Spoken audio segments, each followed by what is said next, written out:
Which one of the following statements is correct. यहाँ पर हमें देखना है कि स्टेटमेंट्स में से कौन सी करेक्ट स्टेटमेंट है।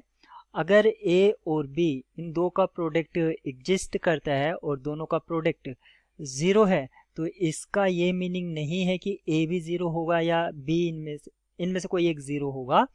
दोनों ही नॉन ज़ीरो हो सकते हैं और ऐसे आपको बहुत सारे एग्जाम्पल मिल जाएंगे।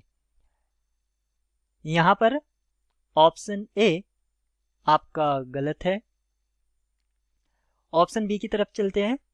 If A and B are square matrices of same order, अगर ये सेम ऑर्डर के हैं तो जो हम रियल नंबर में आइडेंटिटी पढ़ते थे जैसे x प्लस वाई स्क्वायर, तो ये होता था X square plus Y square plus 2xy।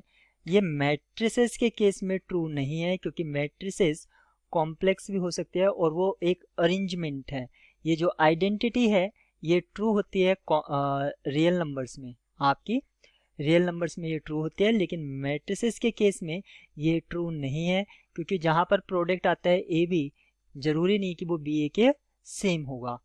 तो यहाँ से जब हम इसको लिखते हैं तो हमें इसको इस तरह करना चाहिए। यहाँ से हमें मिलेगा a square plus a b plus b square plus b ए।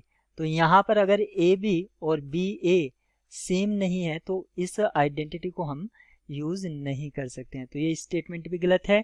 ठीक उसी तरह जो लास्ट वाली स्टेटमेंट डी है वो भी आपकी गलत है। यहाँ पर जो करेक्ट स्टेटमेंट है वो सी है, यानी कि a plus b equals to a plus c. यहाँ पर आप इन्वर्स ले लीजिए। अगर इन्वर्स मैट्रिसेस का एग्जिस्ट करता है तो यहाँ से हम लिख सकते हैं बी इक्वल्स टू सी, या इन्वर्स की जरूरत भी नहीं है। आप ए से ए कैंसिल कर सकते हैं। कैंसिल तभी होता है वैसे जब उसका नेगेटिव ऑफ मैट्रिसेस आप ले लेंगे और वो एग्जिस्ट करेगा ही करेगा। तो यहाँ से भी इक्वल्स टू सी लिख सकते हैं। ऑप्शन सी यहाँ पर करेक्ट होगा।